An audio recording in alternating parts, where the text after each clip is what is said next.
It's not a regular tour.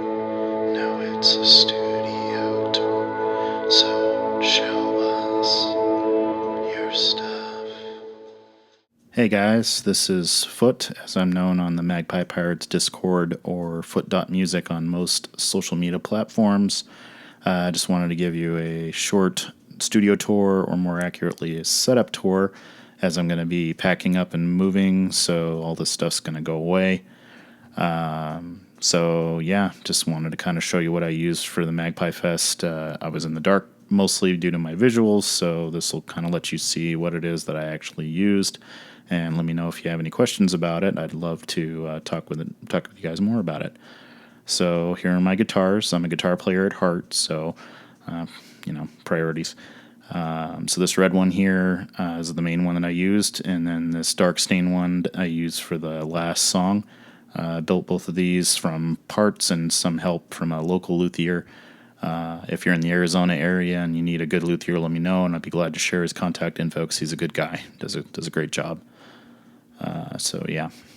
Moving on to my pedal board here. Everything starts with the volume pedal. Most of the pedals on this board I built from PCBs and some strip board layouts. A few popular pedals for us unique folk. The Count to 5 there, the Outward, the Super Ego, which has a couple pedals in the effects loop there. It's drive and stuff on the right and time based on the left. And everything goes through in the chain and then comes out into this looper board. DL4, Ditto X2. Mostly use the Ditto. The DL4 I got in a trade from a guy, and he stripped off all the finish, which is cool, but you can't really see any of the controls anymore. I did put some of those old school Dymo labels on there, but of course can't see it in the dark. Thankfully, I use it mostly in looping mode, so all I needed to know was where the mix knob was. There's also this Mobius looper here that I built. It's based on a chip that is used for like voicemail, old school like voicemail machines for your phone. But I'm not real good with the controls on it yet, so I didn't end up using it for the fest, but I hope to get to use it more because it has a really nice lo-fi sound. Everything comes out, goes into this Yamaha mixer here from the board, and all the stuff on this tabletop as well, and then comes over here to the Focusrite, and then went into my old Mac Pro there, which was actually sitting on this music stand here because of where I had to put my webcam. Even though I have a cable extension, still needed to be there. Ignore the Tomatone there, just pay him no mind. So now we're on the tabletop. Star of the show here was this Tascam Portasound 2.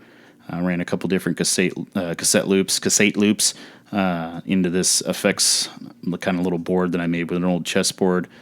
Built this little guy myself. I've got it inspired by a pedal builder that did this that I can't remember the name right now, but basically just found this switch on eBay for like $20 or less, and then used this old found box to make it really like it. It's a lot of fun. Of course, Ditto, that's a reverb. That's another kind of weird fuzz looper thing, hard to explain. And then this is a multi-effects that's set to reverb. And then that all goes into from there it goes into the board, the mixer board. And then over here we got the Parasite Studios Quantum Diffraculator.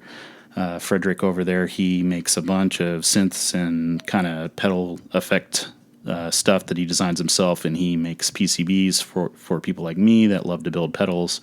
So I built this off of one of his PCBs. If you like weird synthy sounds, you should definitely go check him out. I think he makes actual units too if you're not handy with a soldering iron, but it wasn't too hard to build, and I housed it in this old like battery charger box. So yeah, it does 3 oscillators as a drone. 2 of them are just running all the time with volume and pitch controls, and then the third one you can also sequence with those 4 red knobs there, so it'll run in a sequence. And it's also got tone and rate for that particular oscillator. This is a EQ pedal with sweeping the frequencies there, and then into this cheap delay pedal that I modified a bit, and then that goes to the mixing board from there. Then we got our circuit bent white noise machine that I use mostly in the summer night setting there. No effects on that, just straight into the board. And this is the American Printing House cassette player for the blind, very much like the more commonly known C1 the Library of Congress, but it's meant for blind folks so that they can listen to long play cassettes at different speeds. There's a bunch of pitch controls and other options. Really tricked out cassette player. Really good for experimental music. That's the Gregorian chant tape. I'm sure you guys caught in the set there. So there's the mystery. I also use this guy. Got this idea from Amulets. This is actually a cassette adapter for a car that lets you use an 1/8-inch like jack from your CD player, portable CD player back in the day, or your phone or whatever now. I just installed a contact mic, a piezo or piezo, and wired it to the thing for the magnetic tape thing, so then you can hear the sound of the actual cassette player as it plays. My theory is you hear the gears of the cassette more, but still sounded pretty cool, so totally used it anyway.